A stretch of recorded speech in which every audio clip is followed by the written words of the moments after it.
Jovan Buha! Buha! Yo, I'm Jovan Buha. I'm a reporter for Buha's Block, and welcome to another live show. Just got back from Lakers practice a little bit ago. I got a new desk, so I've been setting that up. Finally got everything ready to go live. So I've been back for, I will admit, a couple hours here. Not quite live after practice as I typically do after games. But Lakers had their first practice today in preparation for their upcoming matchup with the Houston Rockets. And we have a lot to touch on, a lot that we learned today. Shout out to the chat. Shout out to the late night gang. Appreciate you all. Let's get into it. So I'm going to go over three things we learned today at practice, like I typically do after practice reports, and then we will get into Q&A. Going to keep it to about an hour or so today, although those are often famous last words for me. We'll see how long we end up going. So first thing from practice is injury updates. So everyone was available today aside from Luka Doncic and Austin Reaves. Great news for the Lakers, of course. Not great news that Luka and Austin are still out. It would have been great if there was a miracle update that one or both were back. But Jaxson Hayes, after dealing with some foot soreness, returned. LeBron James was a full participant. No setback with anything with him. So everyone participated in practice aside from Luka and Austin. Austin was at practice. Luka has not yet rejoined the team. He will be rejoining the team on Friday. There's been a lot of buzz going on with Luka of his timeline and what's going to happen. JJ reiterated today that Luka and Austin are both out indefinitely, and there will be no update on either of them through the rest of the week. So make of that what you will. I mean, that rules them out for game one, which I did not expect either one of them to be back for game one, but they are out indefinitely, which means there is no set timeline or timetable yet. Like they did float out the 4 to 6 weeks with Austin, but there's not been an official time table for Luka yet. Luka will be rejoining the team on Friday, and there will be a reevaluation either then or shortly thereafter. But it does not sound like we will have any update or any new timetable or timeline on either one of those guys until early next week at the earliest. And even then, it might just be status quo of they will continue to list them as out indefinitely until anything changes. We spoke with Jaxson Hayes, who said that he is back to normal and he would have played through the soreness regardless of how he was, feeling, because it's the playoffs and he just wants to be there for the team. But he did say he thinks it's an accumulation of just his playing style, how much he's running and jumping and dunking and all that, just led to some soreness there that he wanted to address before the playoffs started. But it was good to hear that Jaxson is back, and JJ had said he was day to day and potentially going to play in that Utah game to close the season, but ended up being held out. So Jaxson is back. And at the end of practice, we saw Austin come out in slides and hang out with the guys. He was out there with, I think it was Marcus, Vando, and Adu and Dalton. I think those were the four guys out there, if memory serves. And Austin got some free throws up, but you could tell he was not going anywhere close to game speed or practice speed, and just walking around in his slides. So good that Austin's around the team, and Luka will be rejoining the team soon, but no Austin getting up shots or moving at game speed or anything like that. So on the injury front, everyone is available. Everyone is healthy aside from Luka and Austin, which again, it's a big aside, but it's good to see that nothing with LeBron or Marcus, those two in particular. I note just because of their age, both being above 30, Marcus has been banged up throughout the season. LeBron has been dealing with the sciatica, no setbacks with those guys. Jaxson, coming off of his soreness, was back, and then everyone else is healthy. Then takeaway number 2 from practice today is JJ Redick revealed the 2 keys to the series for the Lakers, and there will be more than two keys, but the two top line items for the Lakers going into this series are taking care of the ball and boxing out. The latter key is particularly important because Houston just posted a historic offensive rebounding season. I believe it was the best offensive rebounding season in the past 30 years. It's past like 20 or 30 years, like a historically dominant offensive rebounding season. In the Lakers matchups specifically, Houston had a 47% offensive rebound rate, which means they were nearly grabbing half of their misses against the Lakers, which is an absurd number. 47%. I mean, it's higher than their season-long number, but they were grabbing nearly half of their misses against the Lakers. So I'm still going through my rewatch, and I will be having my official series preview and prediction tomorrow afternoon with Kranjis, who'll be coming on. This is the third straight year we've done this. We're going to go through a big question for the Lakers and Rockets, a player X factor for each team, a statistical X factor for each team, and then a series X factor, and then going into just some miscellaneous notes, observations, questions, thoughts, stats, and then concluding with an official series prediction. So really excited for that tomorrow. But I've gone through two of the three Houston games and just logging possessions and taking a bunch of notes and trying to extrapolate it out into a playoff context, but with also the reality of just there's a lot of plays where I'm like, oh, nice play, Luka, or nice play, Austin. And then like those guys just aren't going to be there for at least the first few games, if not the entirety of the series. So it's been tough to kind of figure out what is going to translate. But a couple of the things that are going to translate are Houston is going to pressure the ball. I thought one interesting observation from the first couple games in rewatching was they put Jabari Smith Jr. on Marcus Smart, and he did a pretty good job of enveloping Marcus. Like Marcus had a couple of drives against him over the two games, but for the most part, like Marcus was not really a factor offensively in at least the first two. And I think that's going to be something to kind of monitor, is just like, can they if they put like Jabari on Marcus and Amen Thompson on Luke Kennard, can they limit those two guys and really just make it everything funneling through LeBron being the primary ball handler, primary creator, primary passer.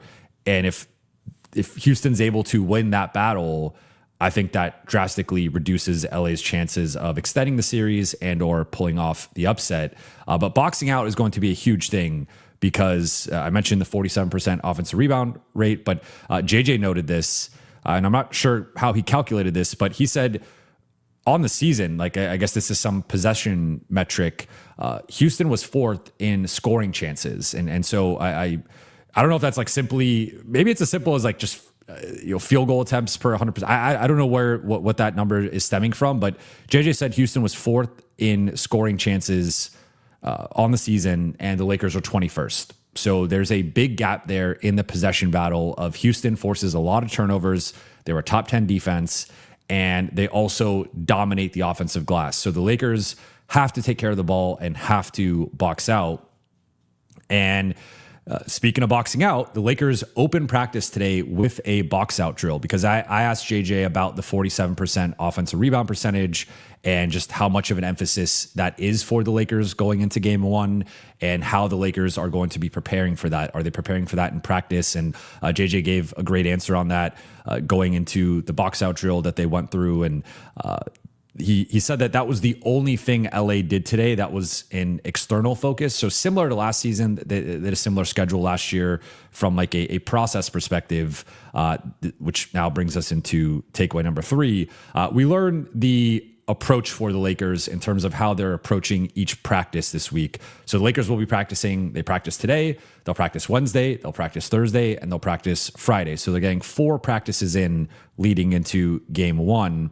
And the schedule for the week is today, the Lakers focused on themselves in terms of things they want to clean up with how they've been playing recently, just continuing to sharpen up their game plan and just the points of emphasis for themselves in terms of just the shift that they've made now post Luka and Austin. But then beginning tomorrow, they will start the personnel prep with Houston, going over the scouting report, going over each player's strengths and weaknesses and tendencies and how they want to approach the matchup. So that there'll be a shift from themselves, internal to external tomorrow. On Thursday, that's going to be more of a scrimmaging day with the scout team. And that's curious to see, like they'll have some South Bay guys, some player development guys, like who's going to be some bench guys as well. Like who's going to be the Kevin Durant, who's going to be the Alperen Şengün, the Amen Thompson, the Jabari Smith, etc. That's always fun. Like for example, Joe Ingles last year was Luka going into the Lakers-Wolves matchup. And then he just acknowledged earlier, I think it was today, might have been yesterday, that he's going to be playing the Nikola Jokic role in Minnesota's prep. So we'll be interested to see who gets the KD. Like Adu Thero, actually, if you kind of put Adu Thero in the Amen Thompson role with the scout team, I think that would be interesting, and he could do some damage in that specific role, because I think that's how Adu is eventually going to be used. Not the same usage necessarily or same, but like more so just the cutting, the offensive rebounding, etc. So that'll be the focus on Thursday, and then on Friday the Lakers will go over everything. They will go over their own points of emphasis and just what their focus is. They will go over Houston and the personnel and the scouting again, and then they will also do some scrimmaging. So JJ is trying to ramp up the physicality. I think the box out drill is a sign of that. He has said multiple times, going back to media day, but all throughout the season, and including recently, that he doesn't feel like he prepared the group well enough from a physicality perspective and from a conditioning perspective. He thought they went through their prep way too lightly and just not with enough intensity and just aggression. And he wants that to be like, they want to dictate the terms of engagement in this series, as difficult as it's going to be, because that comes more naturally to Houston than it does the Lakers. Like that's one of the only ways the Lakers can win this series, is if they are taking care of the ball, boxing out, playing physically, and if they are the aggressors, or at least meeting Houston in the aggression front. That is one of the ways the Lakers can extend the series and or potentially win it.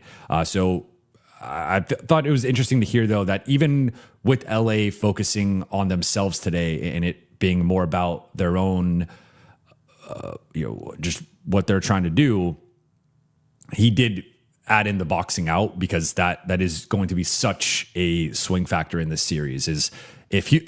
I'll just say, if Houston averages or posts a 47% offensive rebound percentage again, the Lakers are losing this series. That there's no way they're winning this series with that type of effort on the defensive glass, especially when you factor in that Luke. I'll say Luke had the big rebounding game in Dallas, and Rui has been rebounding the ball better. But if we're looking at the new projected starting group, and you're taking out Luka and replacing him with Rui, that is a major downgrade on the defensive glass. Luka was arguably the Lakers' best defensive rebounder this season, and going from him to Rui, who is a below average defensive rebounder at the 4 spot, that is a major downgrade. And then going from Austin to Luke, Dallas game aside, Austin is a much better rebounder than Luke, or at least has been this season. And so, maybe Luke can replicate Austin's production on the glass and match him, if not surpass him. But I think Rui, it's going to be tough for Rui to match, if not surpass, Luka's numbers on the defensive glass. And so it's going to have to be a group effort, and the Lakers are really going to have to make this a point of emphasis, game after game, possession after possession, quarter after quarter, half after half, possession after possession, because as Jason noted on Lakers Collective yesterday, across those 2 games that the Lakers won, where they sort of turned the page, put the Dallas and OKC losses behind them and started this 3-game win streak, the games against the Warriors and the Suns, for as well as the Lakers played, they allowed 33 offensive rebounds across both those games, and 16.5 offensive rebounds per game against this Houston team is just not going to cut it. So one of the things that had shifted for the Lakers throughout the second half of the season, like the defense had improved, and the Lakers had especially during the 16-2 stretch in March, Lakers did a much better job defensively in terms of the defensive playmaking and keeping teams off the free throw line. And overall, they went from being a bottom 10 defense to over stretches of that, like top 15, if not top 10.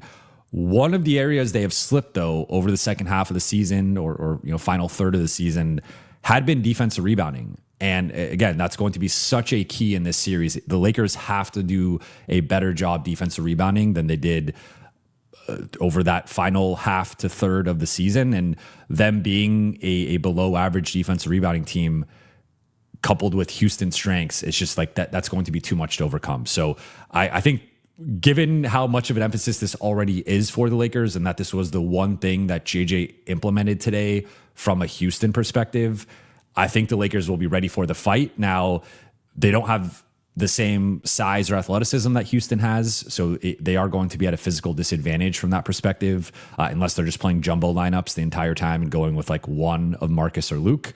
But at least from a lot of rebounding comes down to being physical and making contact with the crasher and making sure you're putting a body on guys and making sure you're matched up with guys. And like, there's a huge effort and focus component to it.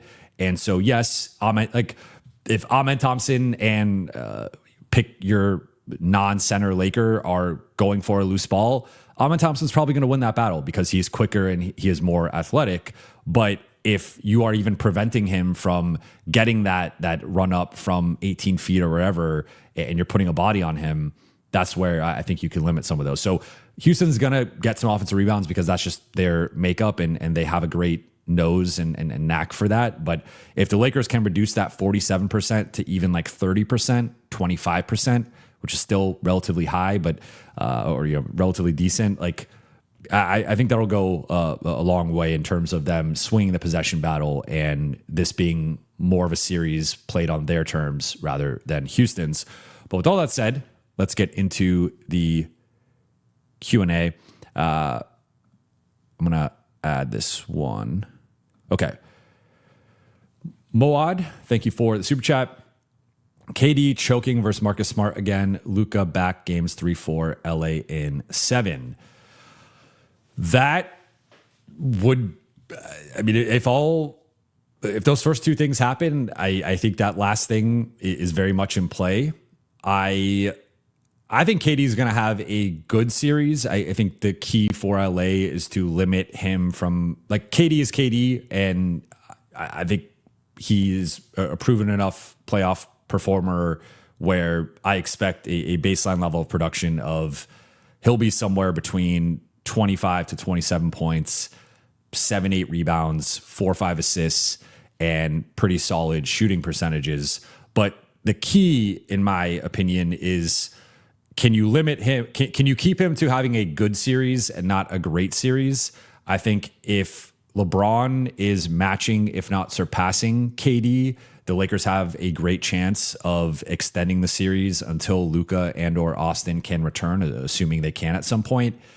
If KD is the best player on the floor, or if KD and Şengün are the two best players on the floor, that's where the Lakers are in trouble, right? So I think it's on Marcus, it's on Vando. I thought one of the bright spots, I did have to rewatch the Christmas game in my prep right now for the series, and one of the few bright spots in that game was Jared Vanderbilt, and I thought the job that he did on Kevin Durant, and he was able to limit KD. KD still had a pretty efficient night overall, but I thought like they threw a little bit of doubling at him. They definitely ramped that up in the two games in Houston. And I will note, like, at least from game 1 to game 2, I liked some of the adjustments that JJ made. Game 1, the Christmas game wasn't as fresh in my head going into that first Houston game, so I didn't quite remember everything that the Lakers did, but there were some really smart adjustments that they made defensively against KD, against Amen Thompson, and also taking advantage of no Alperen Şengün in that matchup. So I thought I give JJ like props from the first matchup to the second matchup, making some adjustments, and you saw that in that third quarter where KD had, I believe, 4 or 5 turnovers, and then in the fourth quarter just didn't score until late when the game was already decided. So Marcus and Vando to me, and then Jake as the third guy, those are the three guys you want primarily on KD. And I think that the key is going to be holding him to a good series, not a great series. Maybe in the clutch that is a bunch of turnovers or Lakers forcing the ball out of his hands and making him more of a passer, playmaker, more of an off-ball guy than an on-ball guy. But I do like KD is a top 15 player of all time. So I'm going to give him a certain amount of respect in terms of, I think for the entirety of the series, he's going to give you some high level production. But if LeBron, and I think LeBron can match him, if not be the best player in the series, that's where things shift in the Lakers' favor to some degree, right? I still think Houston has the clear talent advantage, particularly with the starting groups. But and then Luka, we'll see. There's a lot of different things out there. I mean, there's no update right now on the timetable. I did see there was a report out of Slovenia from a person who is close to Luka's dad, who is saying it's sounding like he might not be back in round one, or that it's unlikely he'll be back in round one, and that it would be more round two if he returns. But there's just a lot of different things going on with Luka and the time. Like I'm going to reserve judgment until, like, if we look at the minimum of 3 weeks for a grade 2, that would put him out until the 23rd, which would probably be around game 3 or game 4, to your point. If it's, but that's in like the most optimistic timeline. If it's 4 weeks, which depending on where you look or there's different timelines for a grade 2. It's like 3 to 6 weeks, some places 4 to 6 weeks. If it's 4 weeks, now we're talking April 30th, which now puts you more in that game 6 range for a potential return. So I think there is a big gap there in terms of if he's coming back game 3 or game 4 versus game 6 or game 7. I mean, the series might not go to a game 6 or game 7 if he's not back by a certain point. So if Marcus can do a great job slowing down KD and Luka comes back game 3 or game 4, I do think the Lakers have a great chance to win the series. Because again, I think if Luka was available, or Austin, if Luka or Austin were available going into the series, I think I would pick the Lakers to win. If they both were available, I said already I would pick the Lakers over the Rockets in 5. It's just they're without 2 of their 3 best players. And honestly, in rewatching the film, one of the toughest things is so much of the offense went through both Luka and Austin, because at that time, like Christmas time, that was still more of when Austin was the number 2, because he had not gotten injured yet, or he was dealing with the calf stuff a little bit, but he was still more of the number 2 than LeBron was at that point. And then like middle portion of the season, it flipped to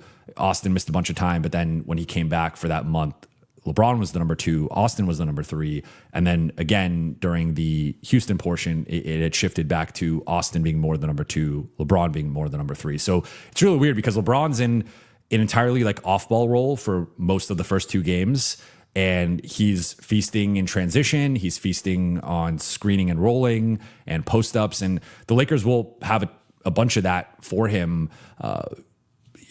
Playing off-ball, off of Marcus, off of Luke, but it's just different when Luka's hitting step-back threes and compromising Houston's defense, or Austin's getting downhill against them and creating the driving kick game. Like, those guys just do it at a different level than Marcus and Luke. So it's going to be interesting to see how the Lakers shift things into it all revolving around LeBron. But yeah, I mean, if those 2 first things play out, you could say Lakers in 7 for sure. The more we know, thank you for the super chat. There's no way we give Maxey minutes in the playoffs. I wouldn't rule it past JJ.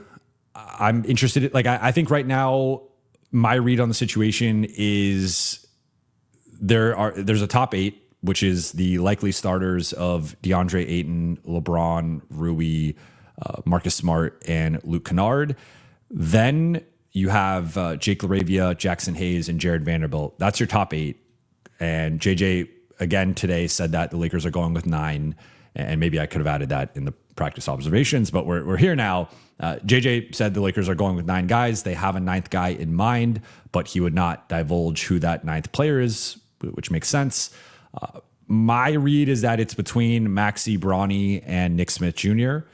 And there's a wild shift there in terms of with one guy, you're going with another center and you're going with more double big looks and leaning into size.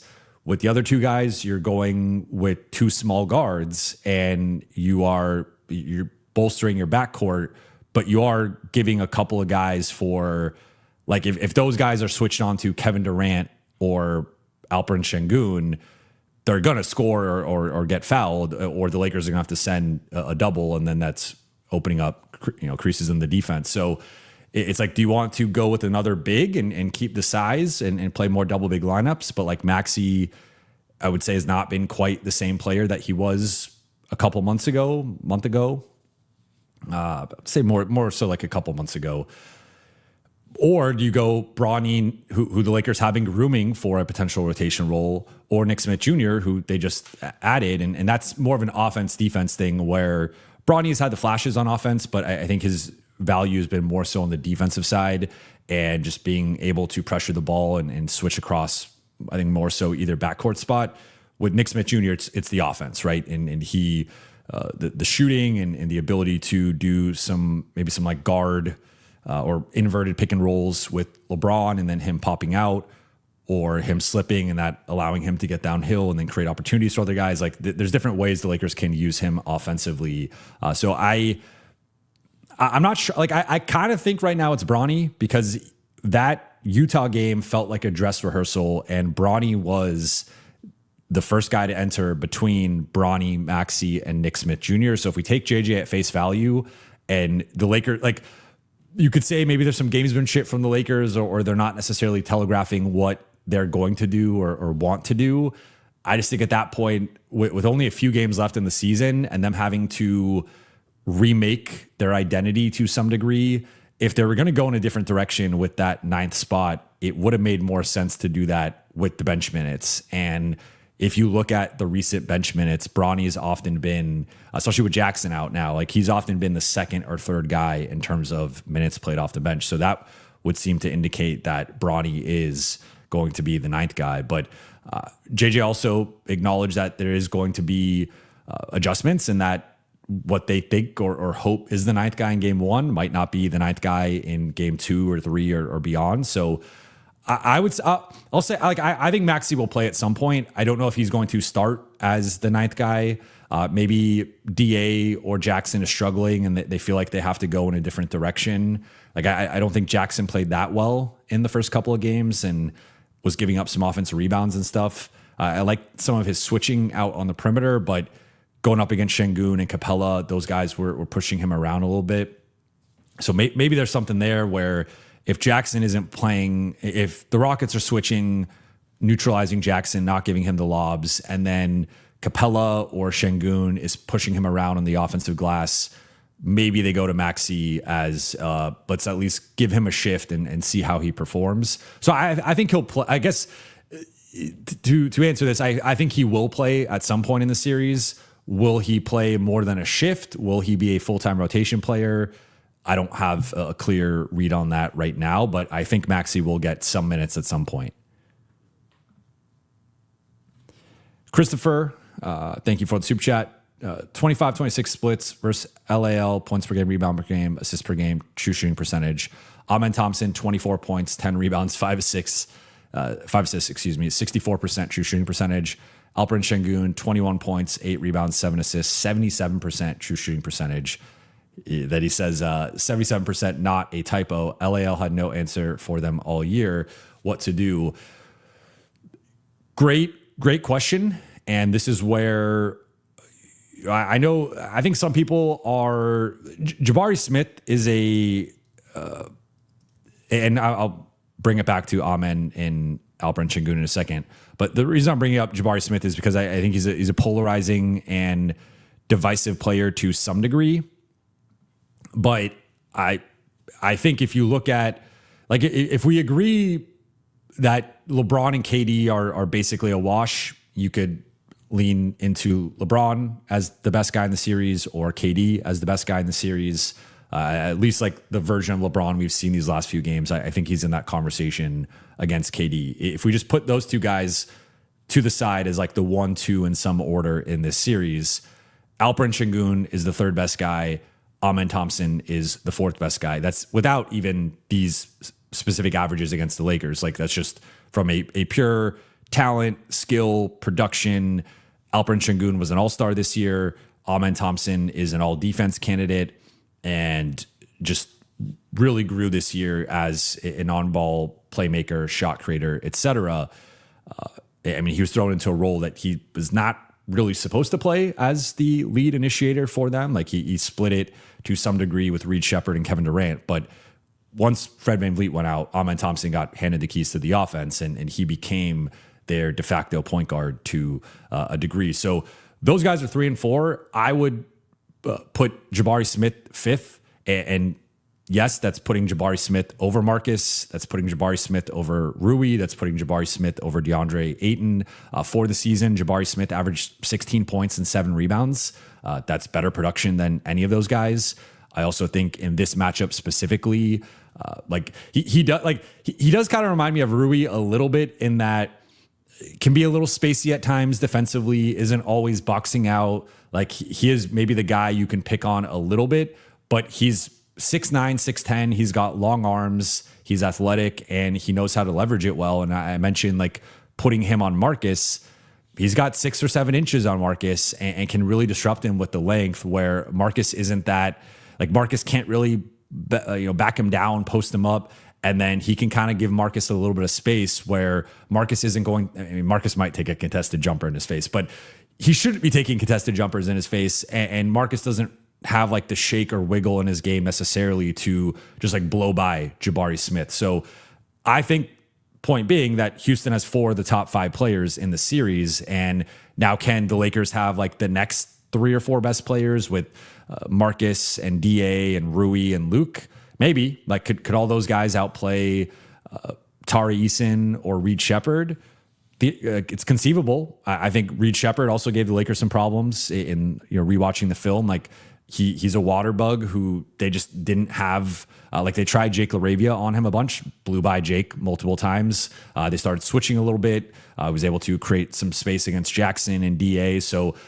And then Tari Eason played really well the first game, played okay the second game, and like the last, the 2 Houston games was not great, but did a great job. Like I actually, in rewatching that first game, I thought he did one of the best jobs against Luka in that anyone's done this season, and did not translate into the 2 Houston games because Luka cooked him in both of them. But Luka had a pretty rough game on Christmas, and he had multiple turnovers a few minutes into that game, and he eventually had a big night and had an efficient night from a shooting perspective. But he had a really rough first quarter, really rough. I think it was like 9 minutes into the first quarter, he had like 2 points, 3 assists, and 4 turnovers, which and then quickly had a 5th turnover like right after that. So Tari Eason was the primary guy, and they weren't really switching or trying not to switch. So Tari Eason is pretty good too. But to your point about Amen Thompson and Alperen Şengün, Thompson was the one. Like I'm going to spoil my series preview here. My Rockets X factor is Amen Thompson because he absolutely destroyed the Lakers this year. And it was not just off of the ball. Like there was an element of they were not respecting his jumper and in playing off of him. And that allowed him a runway to the rim as both a cutter and an offensive rebounder. But it was not just off-ball stuff. Amen Thompson cooked everybody off of the dribble. They tried Austin on him. He was too slow, and he would just lower his shoulder into Austin. Marcus was primarily deployed on KD. Jake was too slow for him. And then LeBron was the primary guy that they put on him. And in the first matchup, he played off of him a bunch and basically gave him the Rondo treatment. In the second matchup, and again, I haven't rewatched the third yet, he was up on him a bit more, but one of the things that Amen Thompson killed the Lakers on is they'd set these low screens for him. So because the Lakers would just go under, and if you're going under at 30 feet out, you're not creating an advantage. But what they would do is they say, all right, Alperen Şengün, Clint Capella, go screen for Amen Thompson around the free throw line. And what that would do then is you're going to play off of him, but at some point it becomes like he could just take a 15-foot jumper if he so chooses. But what would happen was they'd set these low screens for Amen Thompson, and he would take the 1-2 dribble gather and just zoom past like 3 Lakers on his way to the rim. And he had several of those finishes through the paint, had several fouls drawn on those types of drives. And he looks like a superhero out there at times, where he's just like clearly the best athlete on the floor, and it's not really close. So the Lakers have to be careful with that. And one of the adjustments they made from that first game to the second game was LeBron played up more on him and stopped giving him that space, because they realized that giving him that space allowed him to generate speed and momentum. And when he's going, it's really difficult to stay in front of him. The other thing they did was on those low pick and rolls that they would run for Amen, they started to switch those aggressively and proactively. So instead of like DA or whoever was the big defending the action being in a drop and kind of dropping back, which would allow Amen to get downhill, they were like, we're going to switch this and try to force him to retreat and not invite him to get downhill and get to the rim. So that was one like little adjustment that the Lakers made. He still was able to split some of those coverages, wiggle his way around multiple guys, get to the rim. And that's to say nothing of his offensive rebounding. His offensive rebounding killed the Lakers as well. He was probably the guy who stood out the most outside of maybe Şengün, just because he's so big. But like Amen Thompson, there'd be a lot of guy turns, like Laker player turns to try to box out Thompson, and he's just around them in a split second, and he's getting the offensive rebound. He had putback dunks. He had putback layups. He had fouls drawn on those. So Lakers have their work cut out for him, or cut out against him. And I think LeBron is going to get the matchup. I think if we're looking at the starting matchups, it's probably, we don't know who their fifth starter is going to be. They've, over the last like 15 games, they fluctuated between Tari Eason, Reed Shepherd, and then now more recently Josh Okogie. I have a hard time seeing Josh Okogie starting. I just think that there's such a talent gap between him and Tari Eason, even with Tari Eason's shooting struggles, and him and Reed Shepherd. So I think they go back to Reed Shepherd or Tari Eason. But either way, I would suspect that Luke probably gets that matchup of whoever's like the fifth option, or you know, the fifth guy in the lineup. Luke's on that guy, assuming Luke starts. We don't have clarity yet on the starters, but based on the way JJ's been telegraphing it, like it seems like Luke's starting. So I'd say Luke gets that matchup of he gets the Reed Shepherd, he gets the Tari Eason, he gets the Josh Okogie. LeBron gets Amen Thompson, DA gets Alperen Şengün, Rui gets Jabari Smith, and Marcus gets KD. And then the Lakers are going to switch at least 1 through 4, if not 1 through 5. I would assume that, and then they're also going to play some zone with the starters. But one of the things, like if I'm Houston, putting on my Houston hat, I probably go Tari Eason, unless the Lakers are able to double and trap and really disrupt KD, and Amen Thompson just isn't maybe the same factor in like game 1 or something. Then I maybe shift to Reed Shepherd, because he's more of a traditional point guard and can run pick and rolls and just get the Rockets into their actions.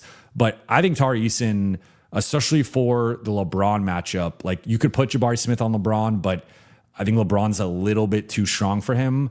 I think Tari Eason's probably their best matchup for LeBron. So I would, looking at it from a Houston perspective, probably put Eason on LeBron. They liked putting Jabari on Marcus. I could see Amen on Luke. Then you go KD on Rui, and you go Alperen Şengün on DA. And I think that's how Houston probably starts it. If you go with Reed, then that shifts things, because now you're probably going Reed on Luke, which then means Amen is maybe on Marcus, but I don't think they're going to put him on LeBron. Like probably shifts Amen to Marcus, then Jabari to LeBron, and then KD still guards Rui, and Şengün is on DA. But with Amen, I think you probably got to switch it and just live with, if you can force him into a pull-up jumper, that's like you got to give up something, and he's so quick and athletic that I'd rather have like a semi-contested Amen Thompson jumper. And if he just shoots like 55%, 60% on pull up jumpers for the series, like you live with that. Even 50%, 48%, like you just kind of have to live with it.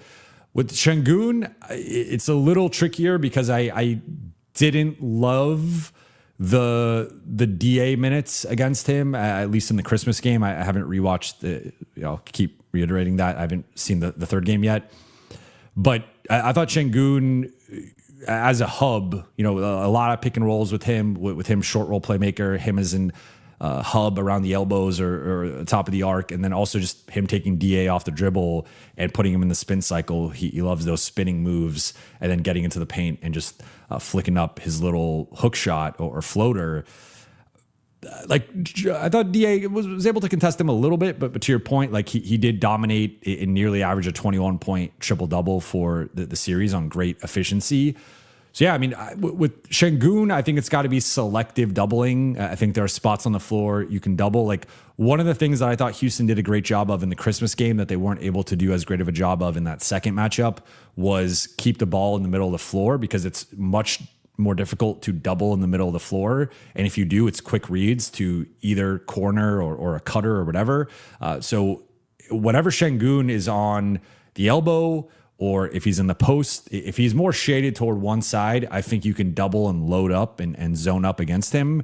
If he's more so in the middle of the floor, that's where it gets a little bit tricky, because then that's an easy pass to a shooter or a cutter, and your defense is somewhat compromised. So with Ahmed, I think it's a lot of switching and forcing him into being a jump shooter, and also throwing in some aggressive help towards him and testing his passing and his reads. With Şengün, I think he's their best passer. And so you got to be careful with the spots you are being aggressive from. And you can't, like Lakers sometimes will send that low double. You got to be careful with that, because like you see with Jokic, for example, when they send that low double, a lot of times it's just that guy rotates over, catches the ball and dunks it. It's just a simple read to the baseline cutter. So you got to be careful with that. But I think you got to really just mix things up against those two. And to your point, I thought the Lakers did a better job with KD and being physical with him, disrupting him, doubling, trapping him, forcing the ball out of his hands. But these two guys feasted partly off of that, but just in general, Lakers didn't have great matchups for them. I also wonder if Lakers went in the second half of that first game to a little bit more Rui on Şengün, and I think that's Rui's greatest strength as a defender is his post defense. We've seen it against Jokic, we've seen it against Randall, we've seen it against Towns. I think we've even seen it a little bit against Şengün. So I could also see LeBron or Rui getting that assignment and just being like, hey, like your job is to try to take this dude out and be as physical and lean into having a lower base than him. So that's another way they could try to approach that. Darian, thank you for the super chat. Hi, Buha. What are some realistic ways the Lakers can win this series considering the limitations? Sorry if you covered it, just got here. No, I mean, I've been touching on it a little bit. I think the Lakers have to, I'm going to reiterate the points that JJ made earlier. I think they have to take care of the ball and box out, protect the defensive glass. If they can limit the Rockets to under a 30% offensive rebound percentage and also limit their turnovers and maybe from it's tough to put like a turnover percentage on it just because we don't, I think it's gonna be a somewhat slow series, but we just don't know from a possession and pace standpoint, like how quick the series is going to be. But I would say if the Lakers are averaging somewhere between 11 to 13 turnovers per game and holding their own to a degree on the defensive glass, I think naturally this is a team that was already shaky on the defensive glass lately, and they lost arguably their best defensive rebounder plus their best guard defensive rebounder. And collectively, it's over 11 defensive rebounds per game from Austin and Luka. So there's like they're taking a hit there. And I think there's a limitation to how well they can defensive rebound against the Rockets, but they have to do a better job than they did in the regular season. I mentioned it earlier, 47% offensive rebound percentage for Houston, rebounding nearly half of their misses. That is far too high of a number. If that happens again, Lakers are cooked. So I think it's got to start with like those two things of can the Lakers tilt the possession game in their favor? And if you look at, they get to the free throw line a bunch, they as in the Lakers, and they also don't foul a lot. If you can tilt the possession game and also control the free throw game, that's where the math starts to math in the Lakers' favor to a degree. I think they're going to have to win the 3-point battle, which is, I think, reasonable, but not a guarantee in this matchup. Houston's got KD and Jabari and Reed Shepherd, and Tari Eason had a good first half of the season shooting, but has had a really rough second half. Şengün shot the ball early in the season, so well from three earlier in the season. So like they have some guys that could shoot. They also have plenty of guys who can't. Tari Eason has not been able to shoot lately. Josh Okogie is a minus shooter. Clint Capella is doesn't shoot.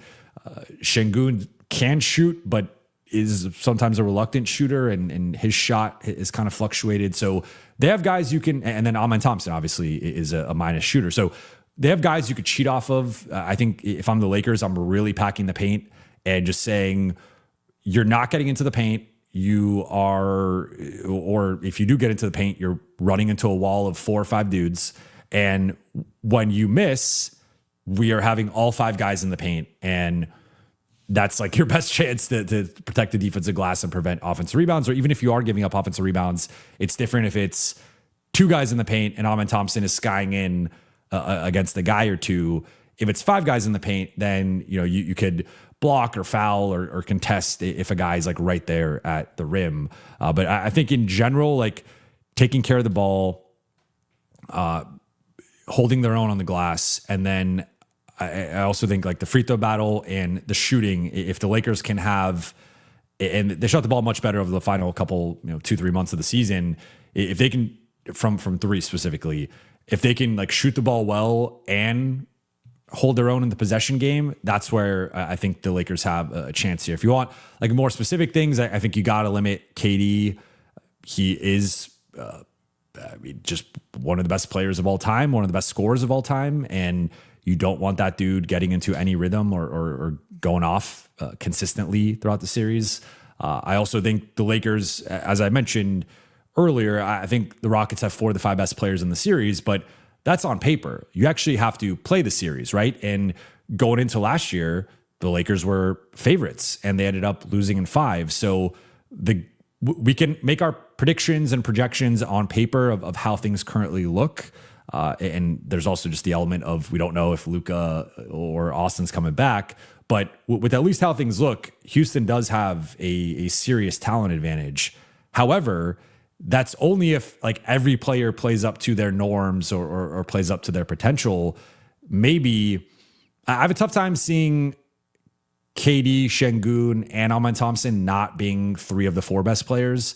But if the Lakers, like if we're ranking the players deeper in the series, and it's like Marcus Smart is outplaying Jabari Smith, DeAndre Ayton's outplaying Jabari Smith, Rui's outplaying Jabari Smith, or Luka. Like if 2 or 3 of those guys are making a strong case for being the 5th best player in the series, that's also where I think the Lakers it's gonna have to be a group effort, but they're gonna need some guys to match the production of some of those guys, and not just the production, because sometimes that's not everything. It's also just like the overall impact, and I think that's where the Lakers can. So that's where they can extend the series. I have a really difficult time seeing them winning the series without Luka or Austin making a return at some point. But I'm going to be diving more into the numbers, watching some more film on the Rockets, watching the final game between the 2, and I will have my official prediction tomorrow. Mo Love, thank you for the super chat. Why not start Jax, DA, low energy, and bad rebounder? I'll do something I've not done a lot this season, and that is defend DeAndre Ayton.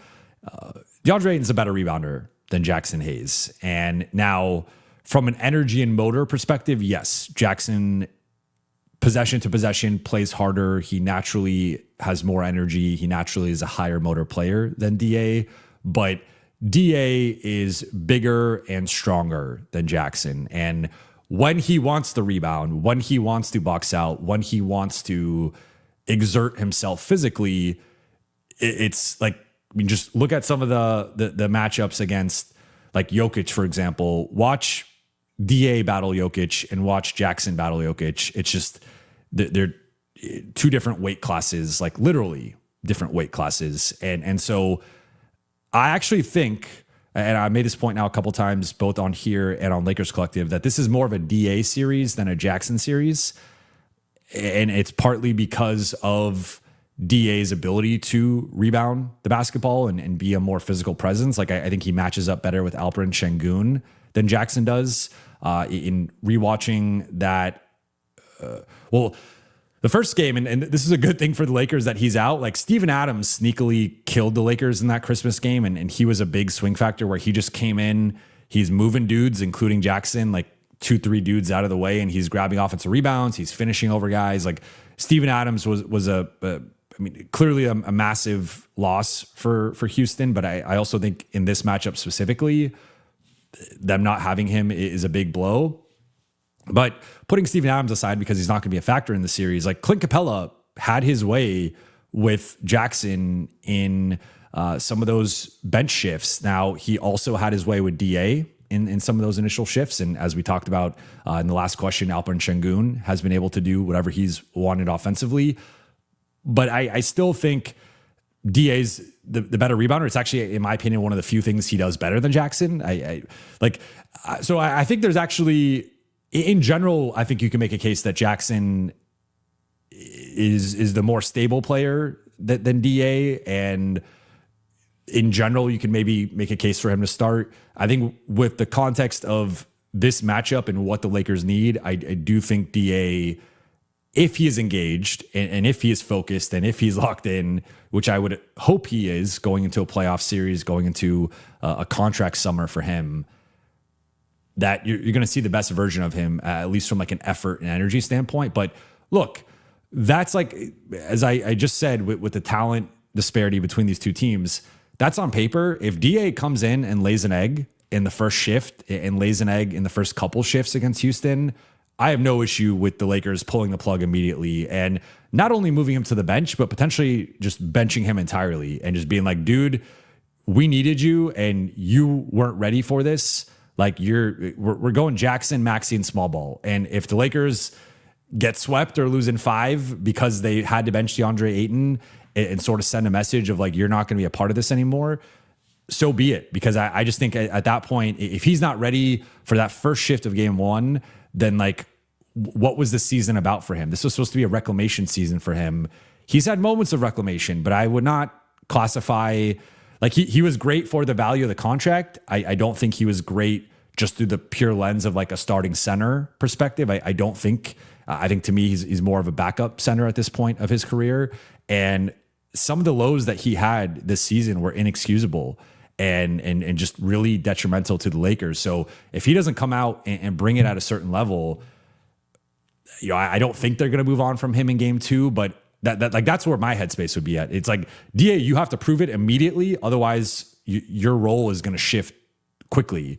And so I would give DA the first crack. I would give DA the opportunity to prove himself, to show that this is more of a matchup for him. And if he doesn't deliver, then you do shift Jaxson in as a starter and you ramp up his minutes. And like, you're going to give up some things on the defensive glass, but you're going to get a certain level of effort from Jaxson that you just can't always rely on from DA. But I will defend DA and say he's a better rebounder than Jaxson. And I think you have to at least give him a shot, but if he does not deliver, then you move on. Next one from Tanman. Thank you for the super chat. Charlotte or Heat and Suns versus Portland. Who wins? Thoughts? I like this. So that starts, it's actually about to start Miami, Charlotte, and then Portland, Phoenix. I'm going to go with, I'm picking Charlotte for sure. I think Charlotte has been, if we're just judging the performance like post January 1st, they've been between the second or third best team in the East, which is a wild thing to say, but maybe third best. I would still put Detroit and Boston ahead of them, but you could make an argument for them being the third best team in the East over the final 2.5 months of the season, like right there with New York and Cleveland. So I know like Heat culture, Spo is arguably the best coach in the league and one of the guys that you would want for a play-in situation, for a must-win one-game situation. Spo might be my pick for that, right? But I just think Charlotte has more talent. They've been in a groove for 3 months. They did cool off a little bit to close the season, but I'm going to go with Charlotte to win that one. Then Suns versus Portland is tough for me because based on everything I saw during the season, I would lean Phoenix, and they're also the home team here. I think it's worth noting Phoenix is at home and Charlotte's at home. But Portland's been playing pretty well to close the season, and the Suns have not. So I'm pretty torn here between who I think is going to win this one. I'm curious to see. ESPN has the Suns as 60% favorites, and one of the spreads has Phoenix as 2.5 point favorites. Although, as I've noted before, typically the home team is awarded 3 points just for being at home. So they're actually saying they would favor Portland on a neutral court by half of a point. So make of that what you like. It's pretty close between those two. I'll say Phoenix finds it. I'm going chalk here. I'm going with the two higher seeds and home teams, but I have far more confidence in Charlotte beating Miami than I do in Phoenix beating Portland. I truly think Phoenix-Portland could go either way, but I do definitively give Charlotte a clear edge in that matchup, and I give Phoenix as the home team, and still Booker and Brooks and like those two guys have had really good seasons. The Jalen Green factor is a factor they're still trying to figure out, but with pretty much everybody available, I give Phoenix a talent edge there, but I don't feel great about it. Like I think Portland's far more likely to upset Phoenix than Miami is, in my opinion.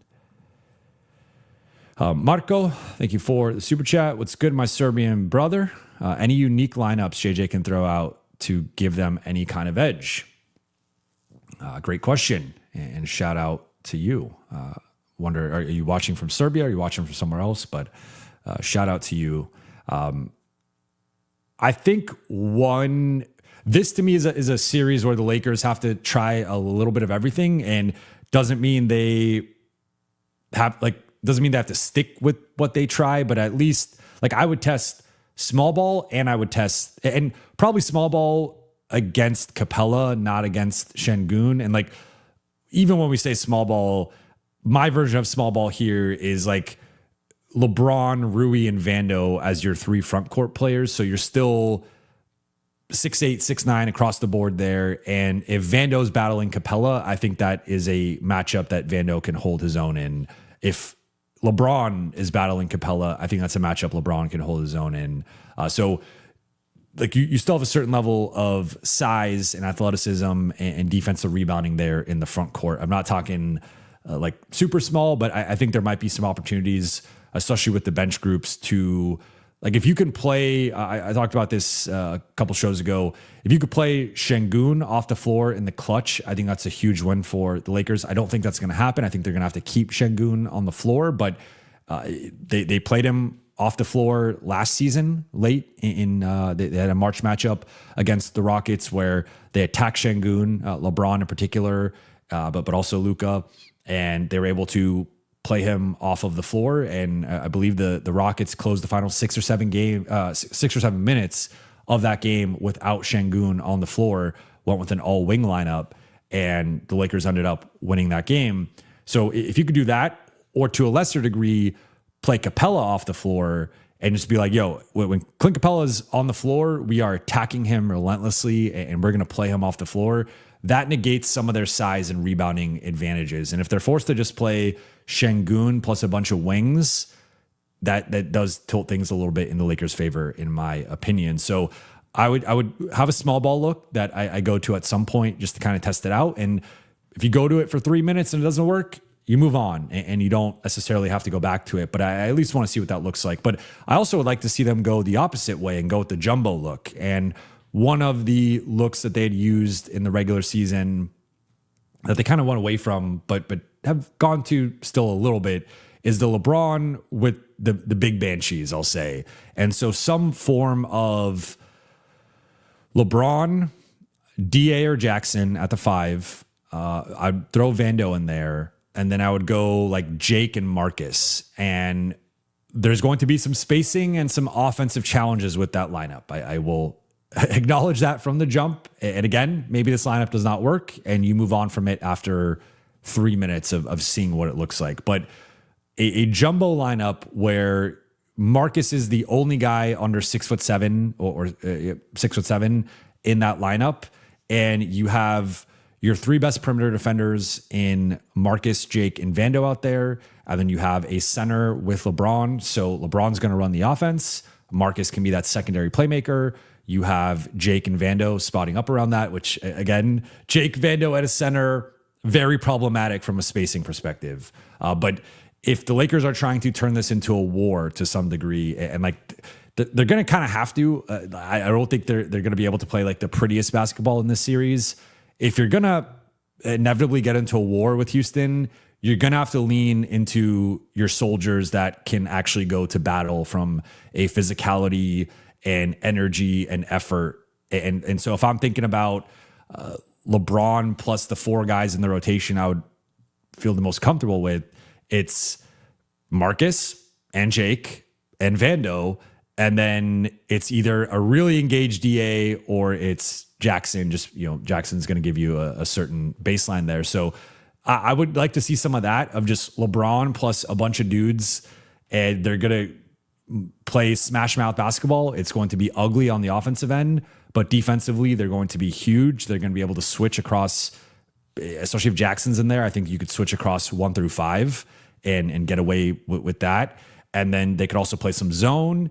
And I think you could do some aggressive schemes there where you're trapping and rotating on the backside, and you have the defensive motor, the defensive personnel, the defensive versatility to get away with that. So first couple things that come to mind are testing out a small ball look to see if you can play one of Houston's centers off the floor. And the second thing would be going with the jumbo defense Banshee group, where it's going to be kind of trying to match Houston with their style of basketball. You could also go with the more offensive look, and that's the starting group to me is an offensive group.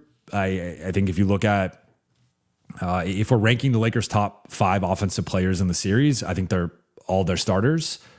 LeBron, Luke, Marcus, Rui, DA. Those are the 5 starters. So the starting group is leaning more on the offensive end. So I think with the bench groups, you want to kind of lean more into the defensive end and sort of mix and match and see what works.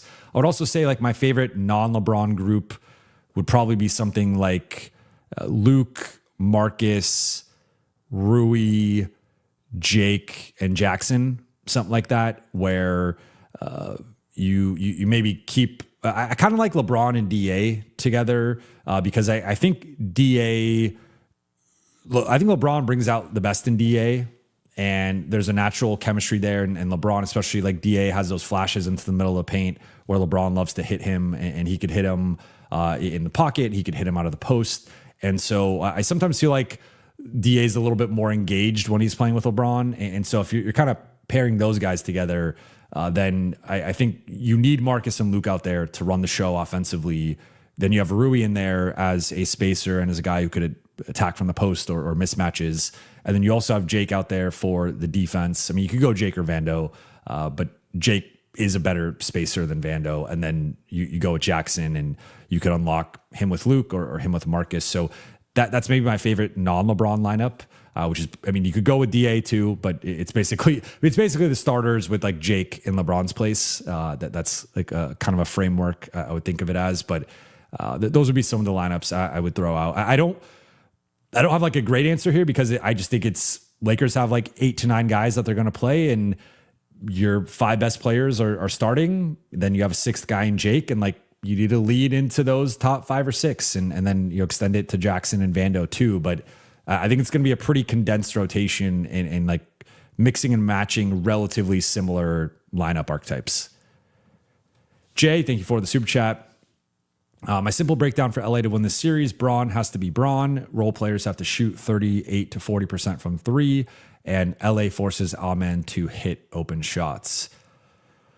Let's go point by point here. Braun has to be Braun. 100% agree. I think Braun will be Braun. But one of the interesting things I've been thinking about with LeBron is and this also coincides with the starting group and how LA is shifting things with that, or at least what they're indicating they're going to do is right now with the starting group, there's a lot of pressure on Marcus to guard KD and be that primary guy on KD.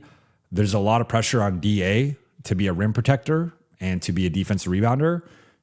And I think there's also a lot of pressure on LeBron because at this point, I just think we have enough of a sample size where like Luke is a limited defender who teams are going to target and try to play off the floor. And they're going to, they did it with Austin. Like the first game, they actually targeted Luka a lot. Second game, they targeted Austin a lot. And there's a lot of actions for Houston in that first game where it's, where's Luka? We're bringing Luka into the action. And then it was more effective in the first half than the second half. And then they started going away from that against the Lakers in that second game. They were targeting Austin a ton and also targeting Luke. So I think naturally, if Luke's playing 36, 38 minutes, whatever he ends up playing, Luke's going to be a glaring target and he's just limited there. And if it's Ahmed Thompson running into Luke Kennard's chest, Luke Kennard's going to lose that battle 10 out of 10 times. Now, maybe he could draw some charges or whatnot, but I think Ahmed Thompson is going to also be able to slither around him and create separation and space.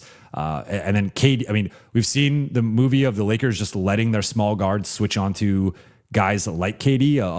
An example I've referenced countless times before is last season, JJ just let Gabe Vincent switch on to KD down the stretch of a game against the Suns, and KD just shot practice shots over Gabe Vincent down the stretch of the game. And like, that's been kind of a fatal flaw of JJ's scheme is he will let weaker or lesser or smaller defenders just die without help against bigger players. And I hope he does not do that against Kevin Durant in this matchup or against Şengün, against Thompson, etc. Even Jabari Smith is a pretty good mismatch hunter and at that 6'10" frame could just turn and shoot over guys. So Lakers got to be better and sharper with that.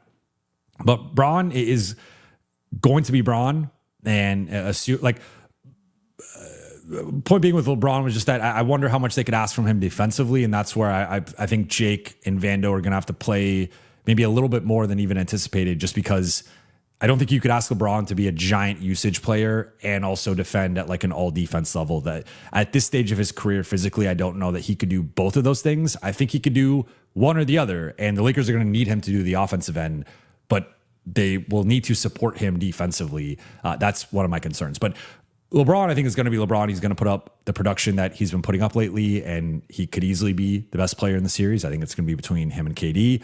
Role players do have to shoot 38 to 40% from three. I mean, as a collective, I would put that a little bit lower, maybe like 36, 37%. But it would be great if the Lakers had, if you tell me three Lakers in that top eight are shooting 38 to 40% on at least like 3 attempts per game, that would be a win for me. So if that's Luke, and I think Luke and Rui are the two obvious guys, but if LeBron's the third guy, or Jake has a great shooting series, or Marcus, I like if I'm pegging 3 guys, it's probably Luke, Rui, and Marcus as the 3 guys who'd be the most likely to do it. But you could also put LeBron in there, and I guess Jake, but probably not. If 3 or 4 of those guys shoot 38 to 40%, I do think that swings the offense in LA's favor, and they can score at a certain level.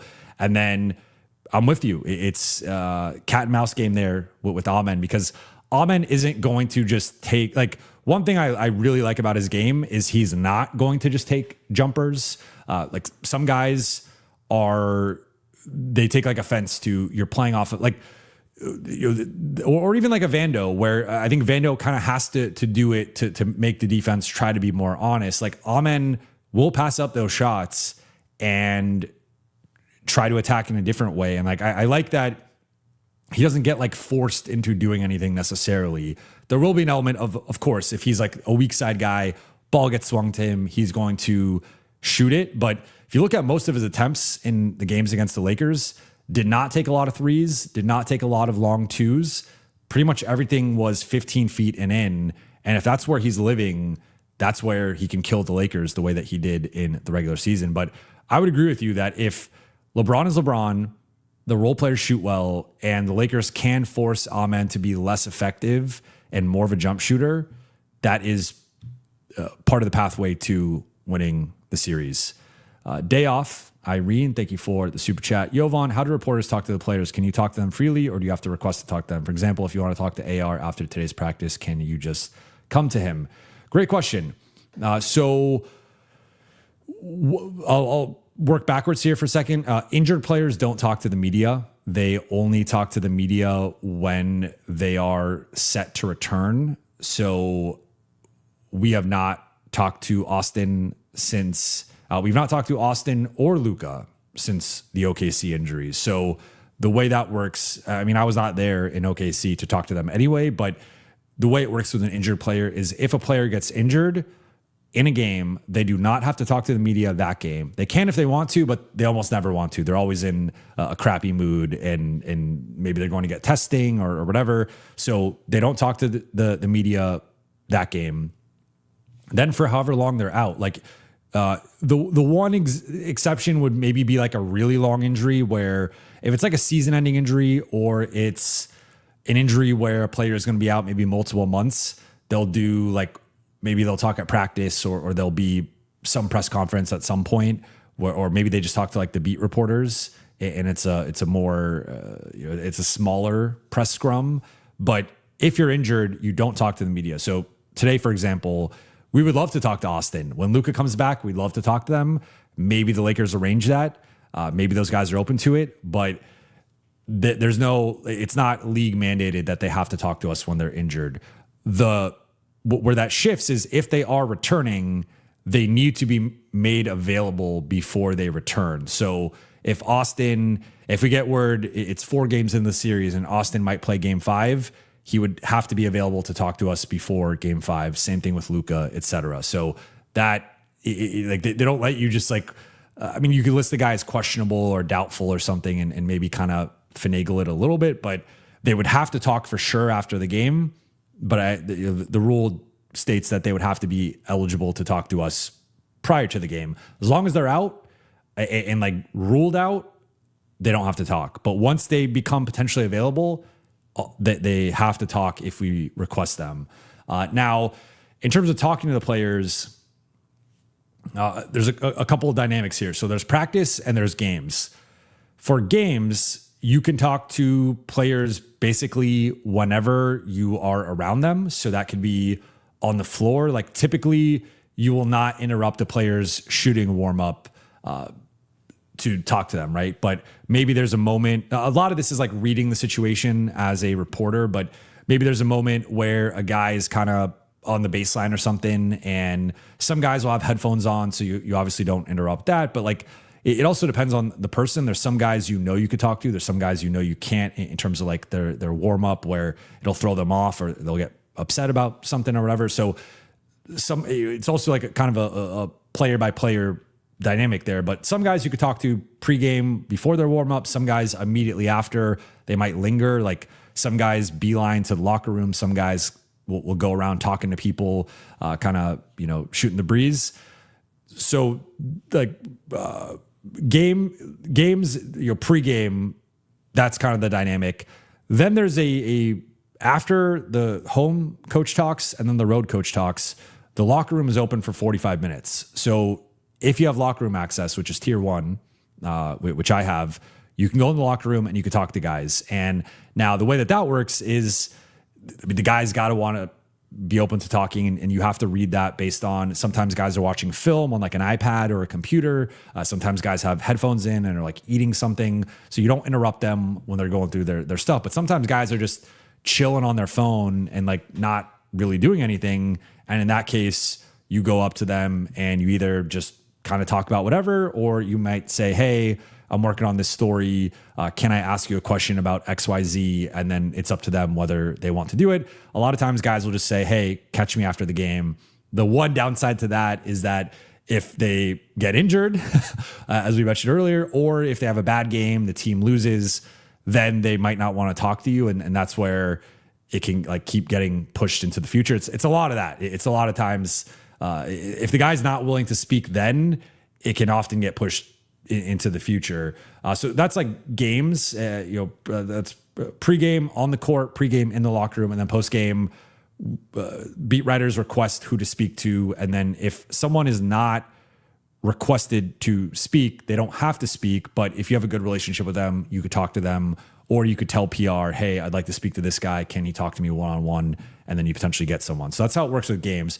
Practices, it's by request only. So with the way that we are set up in practices, it's like we typically come in after practice is over. We don't get to see practice, unfortunately. That's been a shift in the NBA where I think it kind of sucks because back in the day, you used to be able to watch the team scrimmage the last like 10, 15 minutes of practice, or at least go over stuff. But now with phones and social media and everything, teams do not want you documenting anything. So, I mean, maybe there'd be a way to kind of split the difference of come in and watch, but you can't record. Maybe that's a way to do it. But then someone would inevitably record, violate that rule, and they lose their credential. But that would also give teams ammo to be like, we're not going to let anybody do this. So we used to be able to watch stuff. They don't let us do that anymore.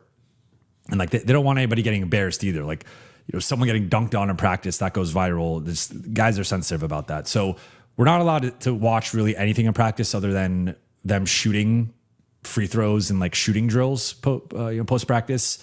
So we're not really even in the vicinity of the players in terms of stopping them to talk. Like they're either on the court working or they're going back to the locker room to shower, get ready, and leave.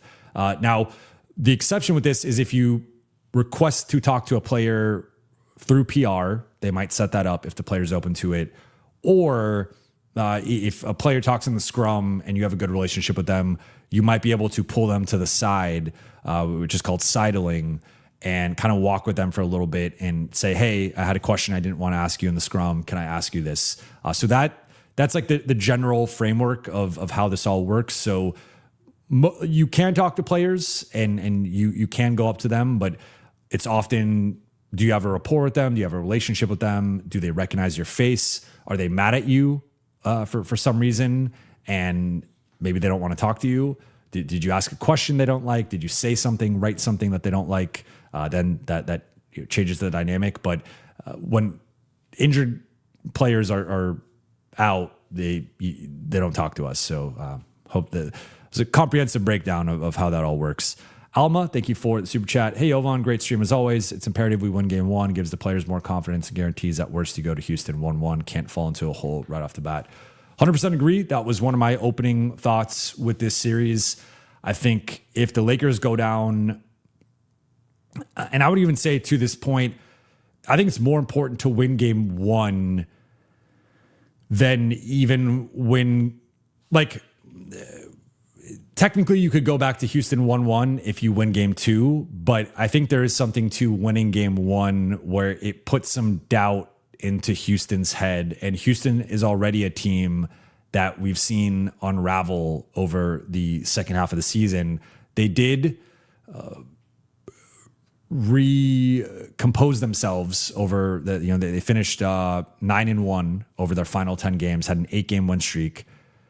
However, their final 2 losses were against Minnesota, and we saw like that shifted them from being a potential home court team to a lower seed. But it also kind of showed like those were 2 huge games against Minnesota that they lost. And there was this element of like, okay, Houston's playing better, but we saw them lose twice to the Lakers. We saw them lose twice to the Timberwolves. And it was like, when they need to really rise to the occasion, rise to the moment, they're incapable of doing so. And that would give me, that's partly what gives me some confidence with the Lakers in this matchup. Like, not necessarily enough confidence to predict the Lakers to win, but I think the Lakers have a better chance of at least winning a game or two and extending the series to allow for Luka and or Austin to return, because I just really don't trust Houston. That's kind of part of my big picture analysis here is just Houston has not been a good clutch team. They turn the ball over a bunch. They don't have a good offensive rating in the clutch. And that, I think, opens the door for the Lakers to capitalize if they're capable of doing so. But to this point, like, you could win game one and lose game two, or you could lose game one and win game two. I guess the only way I would feel better about the latter version of like losing game one and winning game two is if it's like a really close game one and the Lakers are right there. They lose in the clutch. And then game 2, it's like they make 2 to 3 notable adjustments and they blow out the Rockets and like kind of flip the series on its head. And it's like all of a sudden, yes, the Lakers didn't like hold home court because they lost one of the games, but the Lakers nearly won game 1. They decisively won game 2, and they made some adjustments that now like Houston's back on their heels. I guess if you win game 1 and lose game 2, you could say the opposite, right? Where maybe Houston made some adjustments and now like they're the team in control, and technically the road team splitting the first couple games is a win for the road team. But I just think there's something to LA needing to win game 1 where like it gives them a certain element of confidence and self-belief, and it also takes it away from Houston. And like imagine, I mean, like just think about like First Take and some of the biggest shows. If the Lakers win game 1, it's going to be shifting all the pressure onto Houston. And like despite LA being the home team and in theory should win game 1, should protect home court. If the Lakers win game 1, it's going to be all, is Houston going to choke this series? Is Houston going to lose? Is Kevin Durant, it's going to be a referendum on Kevin Durant's legacy. It's going to be the burner storyline's probably going to come back up and be like, did this thing just unravel the Rockets season? So I think Houston has actually got more pressure on them from that perspective of the Lakers are expected to lose this series. They are heavy underdogs. The series odds are giving the Lakers a 10 to 15% chance to win the series, which is like 5th biggest underdog in Lakers history, or at least since they track these things going back to 1988. So Lakers are heavy underdogs in this series. They are not expected to win it. But if they could split one in the first 2, and in my opinion, ideally game 1, unless that very specific second scenario plays out, I think that's the way to win it. If they go down 2-0 going to Houston, the series is over and they're probably getting swept or maybe losing in 5. They have to win at least one of the first 2, but I think it'd go a little bit be a little bit better to win game 1 in my opinion. Miss Optimist, thank you for the super chat. Hi Jovan, how do you see Bronny versus Nick Smith Jr.? It's an interesting question because I think this is something that the Lakers are weighing right now with the 9, the 9th man competition. I think I would say in terms of like general strengths and weaknesses, I trust Nick Smith Jr. more as a ball handler and more as a scorer and shooter than Bronny. But I trust Bronny more as a passer and connector offensively. And then I think he is a better defender. I think Nick Smith, the last couple of maybe 2-3 appearances he's had, there's been an uptick in his defensive energy and him trying to be more of a factor on that end. But he's not much bigger than Bronny. I think because he's skinny, like proportionally, Bronny's a little brawnier. And he's filled out a little bit more, and Nick Smith is more slender. So not like if you have I think he's about like maybe an inch bigger than Bronny, but there's like 6'2", 6'3", or like 6'1", 6'2". That there's not that much of a difference there. It's just their body proportions. I think Bronny looks shorter compared to Nick Smith than like the actual difference there. But for this series, like my thing with Nick Smith is like this should not be a conversation in theory, right? Because Nick Smith is a former first round draft pick. He has more pedigree than Bronny, and he should be the choice here. But my fear with Nick Smith is he to me is a very like rhythm based player who needs the ball a certain amount. And I just don't know how realistic that is when you are clearly going to be using LeBron, Marcus, and Luke ahead of him. So like at best, he's the 4th best ball handler.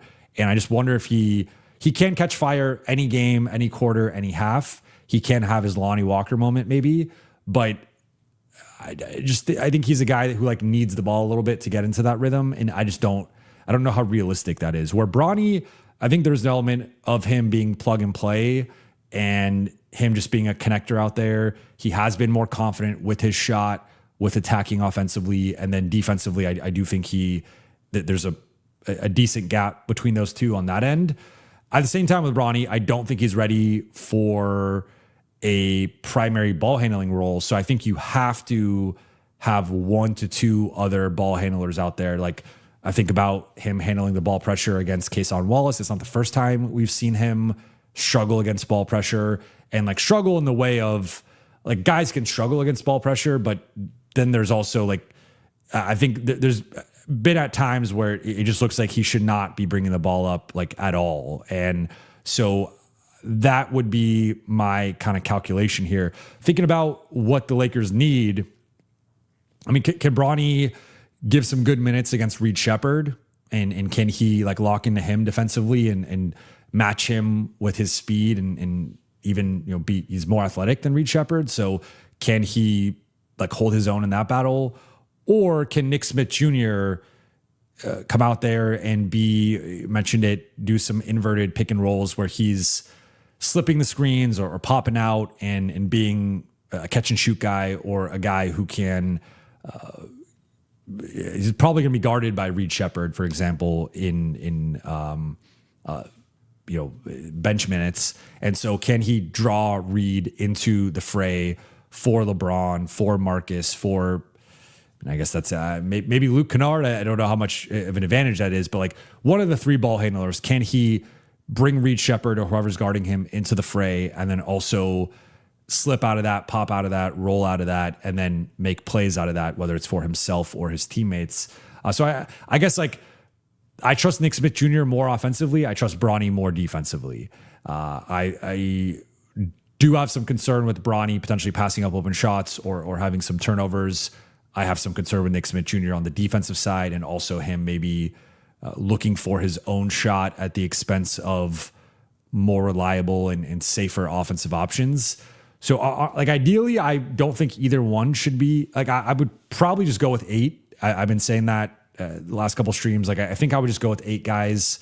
If you really need to break one out, I think you evaluate the rotation and what's the weak spot at that moment. And if you need a little bit more defense, you go Bronny. If you need more shooting, offensive pop, you go Nick Smith Jr. If you need more size, rebounding, defensive switchability, you go Maxi Kleber.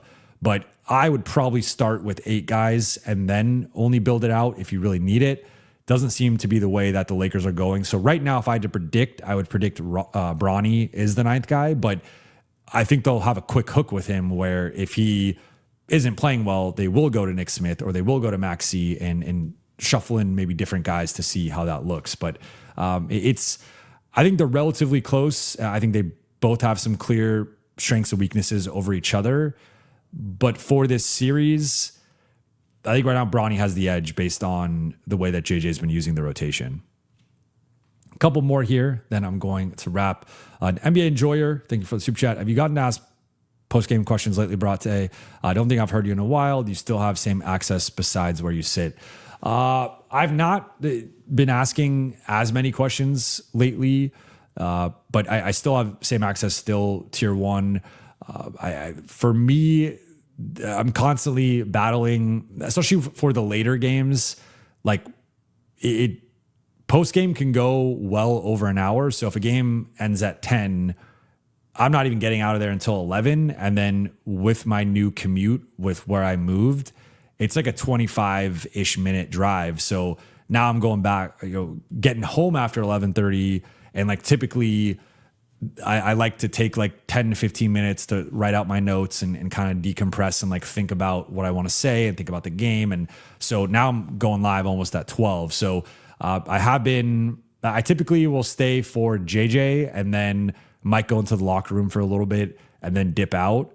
But I have not typically been staying for the entirety of post game. I would typically stay for like 20 to 30 minutes when post game often goes like an hour to hour 15. So I'm typically getting out of there a little bit earlier just so I can come back and go live a little bit earlier, because especially I'm going live for an hour and a half, 2 hours, then I got to edit it. Then I got to do the timestamps. I got to do all this stuff after the stream. So I'm trying to prevent as many like 3, 4 a.m. nights as possible. I never go to bed before 3 a.m. on a game night anyway. So it's just, I'm too wired after the game, but trying to like reduce my like late night workload and have that more like a chill time once I've finished everything. So I would say I've typically been leaving like kind of halfway through post game once JJ talks, or then maybe LeBron will talk, or someone, or Austin,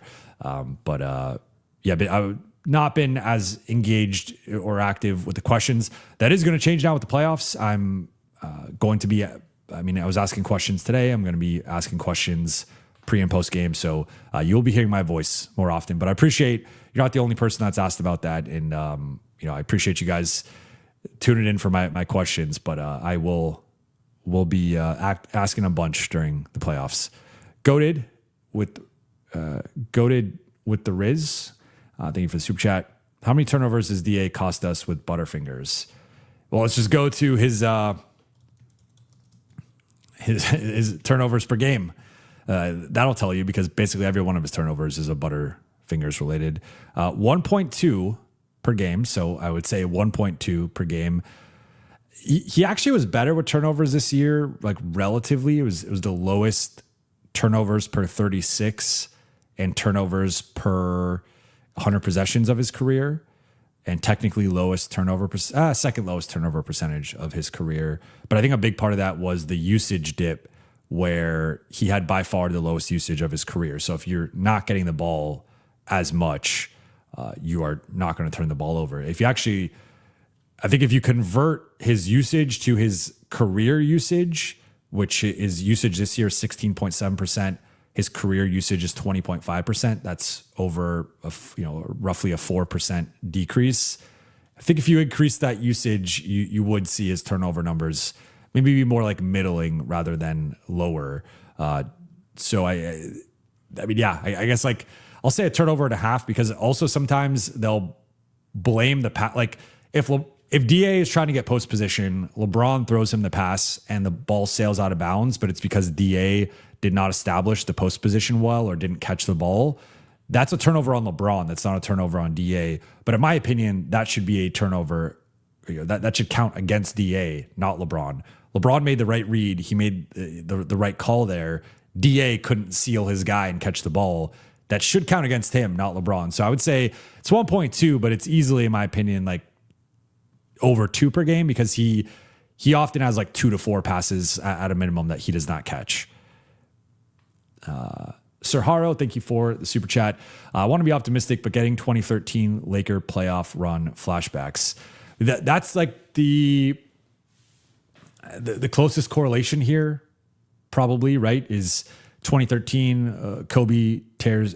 Different situations in that team had underachieved, and that I think they were the 7th seed last year. They were fighting their way into a final playoff spot, but Kobe, I will say, a bit of a correlation here. Kobe they overexerted Kobe.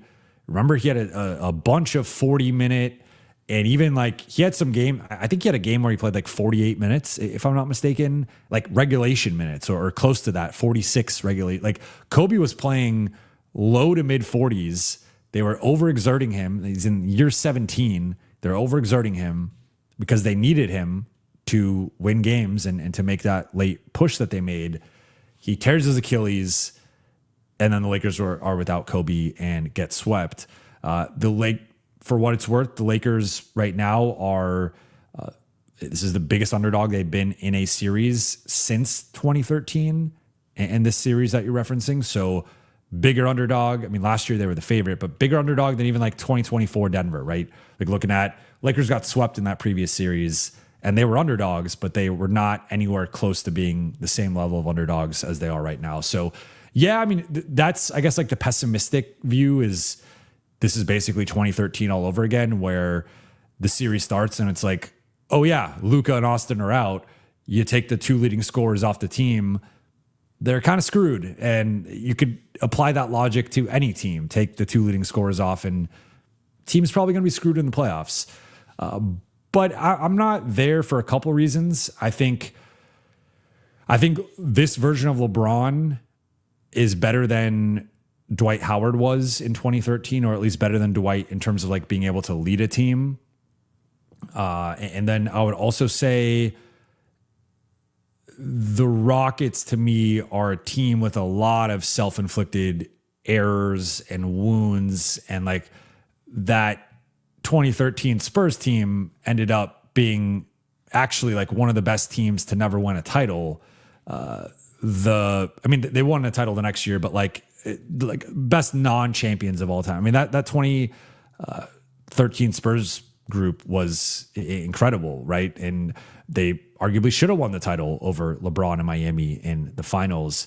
But yeah, I'm looking back at, let's share this here. I don't know if you guys want to be reminded of this, but going back to the 2013 Western Conference first round series here against the number 2 Spurs, number 7 Lakers. Spurs won the first game by 12, second game by 11, third game by 31, and the fourth game by 21. So the Lakers kept it close in the games in San Antonio and then got blown out in the games in LA. And if we're looking at the Lakers side of this is wild. From a minutes perspective, the Lakers, well, Pau Gasol. So I guess I had my apologies, Pau. I'm sorry, Pau. But Pau I referenced Dwight. I did not reference Pau, so that's my bad. Still, I would say this version of LeBron is better than this version of Pau, like the 2013 version. The top 8 minutes, let's just say Pau, Dwight, Darius Morris, Meta, Earl Clark, Andrew Godlock, Anton Jameson, Steve Blake, and then you get to like Chris Duhon, Steve Nash. I remember Nash was a bit compromised in that series, yeah. I mean, looking at did Nash get injured in that series or did he return in that series? Nash got injured in that series, but that's why he only played 60 minutes. I'm sure you guys in the chat remember it. But yeah, I mean, so for what it's worth, Dwight was, Pau, maybe we would give Pau the edge. I'm trying to remember this. I vaguely remember the series. I'd kind of blocked it out from my memory because it was not a fun series to watch, but Pau 14-12 and 7 is pretty good. Although you'd like to see better, shot 48% from the floor. Dwight 17 and 11. I mean, those were the 2 best players for LA by far in that series. So yeah, I mean, I guess you could say some shades of 2013, but I would say that's the clear like downside and worst case scenario for LA. All right. Any final questions here before we wrap? Pablo, no way, Pau to go. No shot at Pau. I just think if we're talking about who's better at leading a team right now or leading a series, I would still take 2026 LeBron over 2013 Pau.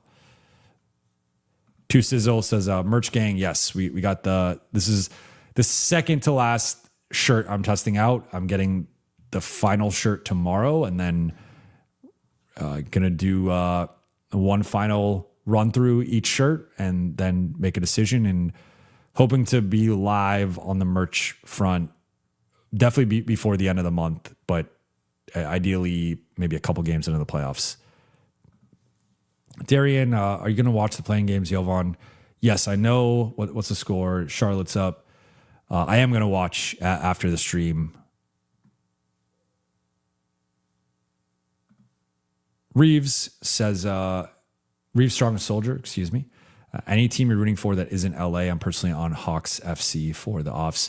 Not rooting for anybody. I've talked about like I no longer root for like players or teams. I would say like just go like, kind of bouncing around. I'm really interested in like just think about like bigger storylines. Like how does OKC look in their title defense, and can they will they be more dominant in their second title pursuit than their first one? Because obviously Denver pushes them to 7, Indiana pushes them to 7.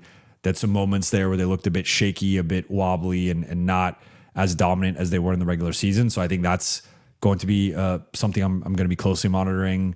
San Antonio, their first playoff berth as a group what does Wemby look like? What does Stephon Castle look like? What does De'Aaron Fox look like on a team with real expectations?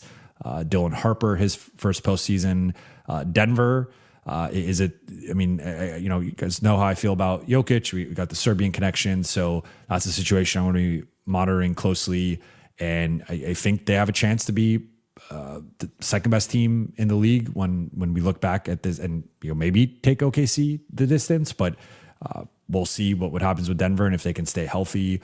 So I would say I'm more interested in like the top teams, I guess, and closely monitoring those. Then I would shift east and like how does the dynamic play out with like Jalen and Jason, and like can Boston seems like the best team in the East, but can they actually be the best team in the East in the playoffs? Detroit, like they're unproven. A second playoff go round with that group. What is realistic to expect with Cade, and can he get back to being a first team All NBA level guy? And Jalen Duren with his new role in the playoffs, and then a lot of pressure on New York and Cleveland. I think New York, anything. I mean, James Dolan has set the stakes already this season. Anything less than a finals berth is a disaster for them or a failure for them, according to their owner.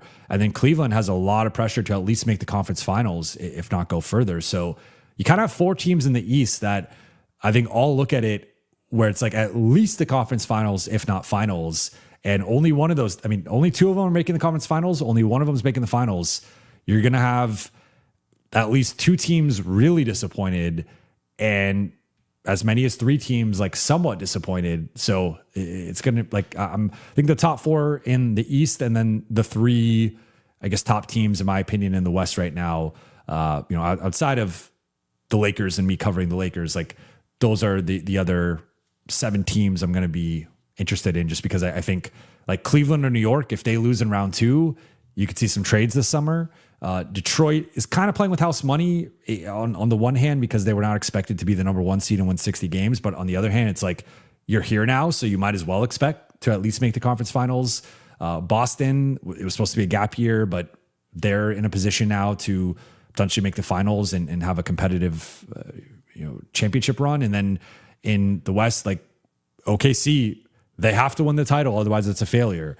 Denver only has so much longer to compete for championships. San Antonio had a schedule, but again, you're here now. You don't know how long Wemby can stay healthy for, just based on his size and the track record of guys at that size.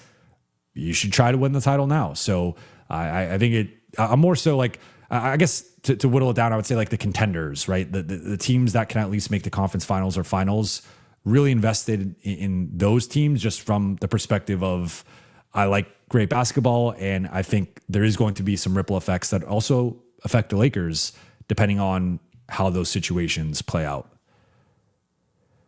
Bam got injured. Two Sizzle asks, would I ever consider doing a day in the life vlog as a beat reporter? Yeah, I actually took some practice footage today. I didn't love it, so I might just do like a general practice roundup this week. And then definitely going to be vlogging the playoff games. So we'll be going back to my vlogs. Probably we'll be doing them as shorts rather than videos. But we'll see on that. But yeah, definitely going to be vlogging. And if you want a full day, I could do a full day of that as well. But yeah, definitely, it's been too long since I vlogged. Beyond the game, Jovan, if Lakers go up 2-0 in the series, are they winning it? Yes, I think they will. Sky Falcon, do you think Amen gets a max extension? I do. I know that there's been some people with some pessimism on him, and like, yes, the shooting limitations are what they are, but he's a top 5, if not top 3, if not maybe even number 1, but conservatively, let's say like a top 5 athlete in the NBA, and he's an elite defender. I think he's really grown offensively as a ball handler and playmaker, and the rebounding, the finishing at the rim. Hey, you just got some things that you can't teach. And I also think is underrated from like a talent and skill perspective. So if I'm Houston, I'm giving him the max. Like he's a very rare player. Leo asks, who'd you bet on winning the finals besides OKC? I think the safest bet, and I apologize in advance to all Laker fans tuning in right now. The safest bet to me would be Boston, just because I think,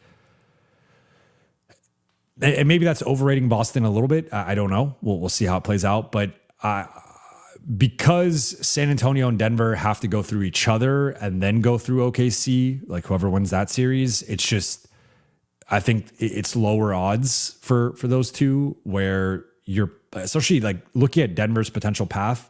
Denver would have to go through Minnesota, San Antonio, OKC, and then like probably Boston. Like that would be, in my opinion, one of the toughest recent finals paths, and maybe even one of the toughest of all time. But I don't want to be like too hyperbolic with that. I'd really have to go through and kind of compare them. But I mean, they obviously had one of the easier recent finals paths in 2023 with how the bracket broke. This would be like the exact opposite of that. Of like Minnesota was a team a lot of people had as a home court team going into the season and has been to back-to-back Western Conference Finals.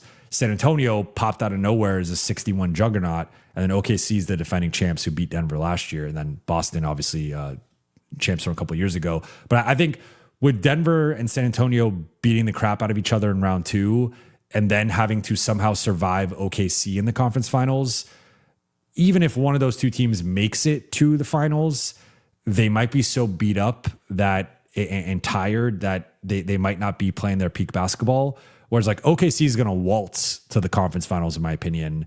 So they'll be in good shape at least until the conference finals. Boston, New York is going to have, I think, a long series with Atlanta.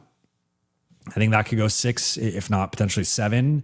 And so that will give Boston potentially a leg up in that second round series. And then I just like Boston against Detroit or Cleveland. So I think there's a scenario in which Boston has a pretty dominant, like 12-3, 12-4 run to the finals. And then I would not pick them over OKC, but if they're playing anybody else other than OKC, or even if they're playing OKC, I think they might have like the second best shot to me overall. But if you want me to pick a West team, I actually think I would go Denver over San Antonio. I think right now, to me, I would give Denver. They beat them twice in the final month, and I think Wemby might have missed. Well, I'm not even including the final game. There was a matchup before then, so they've actually beaten them 3 times in like the past month and a half or so. But I'm more so weighing the 2 previous matchups. I don't know. I just think Denver looks pretty comfortable against San Antonio. We'll see. Walter White, Jovan, do you think they're going to bring back the big 3 and build around them? Yeah, I mean, yes. Like if you're forcing me into an answer, yes. I think Austin's going to be back. I think it's going to be a high number. I think some people are going to be uncomfortable with the number, but that's just what I think it's going to be. And then with LeBron, there's still the matter of like, does he want to play next season? And what's that number look like if he does want to play? But I think the Lakers, with how things went over the final month and a half leading it up to this point, and how LeBron is going to have to carry the load again. And like, I just think things are in a better place maybe than they were a couple months ago. And I think right now it seems like he'll be back. And so, yeah, I think the big 3 will be back, and the Lakers will be building around them next year. Pablo asks, aren't you a Laker fan, Jovan? I grew up a Laker fan, but I've talked about this before, differentiating the fan side from the media journalist side. There are some people who are still fans as journalists, like, but Zach Lowe has talked about this as well. I just think it's hard to be as objective as you are trying, to aspire to be if you are rooting for stuff, right? And so I'm also in a different position in that a lot of the people who cover the team through YouTube and podcasting are not consistently going to games, are not consistently in the locker room. And it's just, if you're fanning out in those scenarios, that's not the dynamic I want to be in. And I got in this to be an NBA reporter and analyst. And I knew that there would have to be some separation there between fandom and coverage. So I like to say, like, is there the little kid fan in me who might have a rooting interest, like sure, the inner Jovan child who is a giant Lakers fan is still in there. And there's also the objective fact that like when the Lakers are better or perform better, the viewership is higher, the numbers are better, I make more money. Like, so there is an element of like Lakers success can lead to personal success and business success for me as well. But I'm not like actively rooting for the Lakers in that sense. Like I'm not. So some people don't like that. And if you don't like that, I totally respect that. If you want fan coverage, there are channels and shows out there that will give you that fan coverage. Like I'm trying to come at it from a different perspective. And like, yes, I do have my history and growing up a Lakers fan, but I think to do my job and to be in an NBA locker room and talk to people and whatnot, if they're viewing me in a certain way, I just don't think I could do my job as well. Two Sizzle says, professionalism 100 emoji. Appreciate that. All right. I'm going to wrap here, though. Appreciate you guys. I said I was going an hour, and I went nearly 2 because I can't help myself. I missed you guys, but I will be back. I might do like a quick practice report video tomorrow and just upload that really quickly, do like 10, 15 minutes because I'm going live at 5:30 with Cranjus. We are doing our Lakers Rockets series preview and prediction. So I'm going to be going live later in the day, and I don't really want to touch on the practice stuff then. I want to be locked in on our preview, but I might do like a quick video once I get back from practice, upload something, and then kind of go through like whatever takeaways we learn. But I'll be going live or posting videos from practice or about practice after every practice this week. So that's tomorrow, that's Thursday, and that's Friday. I have the preview coming out tomorrow. Thursday night, we'll be having Kobe Price on, who was an awards voter this year, and talking about his ballot, talking about my mock ballot, and then we'll do like a quick little preview for each of the 8 playoff series, including touching on Lakers Rockets again. And then Friday, something off of practice, and then Saturday's game 1. So we're only a few days away from the start of the playoffs. Really excited about it. And shout out to the chat. Shout out to the late night gang. As Adam says, we talk about practice. All-time quote, all-time moment. But for those watching on YouTube, please be sure to hit that subscribe button, turn on channel notifications, and like and comment on this video. On the road to 35,000 subscribers by the end of the month would mean the world to me if you hit that subscribe button. And for those listening on Apple Podcasts, Spotify, or your podcast platform of choice, please be sure to follow, download, and leave a 5-star review. I'll be back tomorrow. I will talk to you all then. Shout out to the chat. Shout out to the late night gang.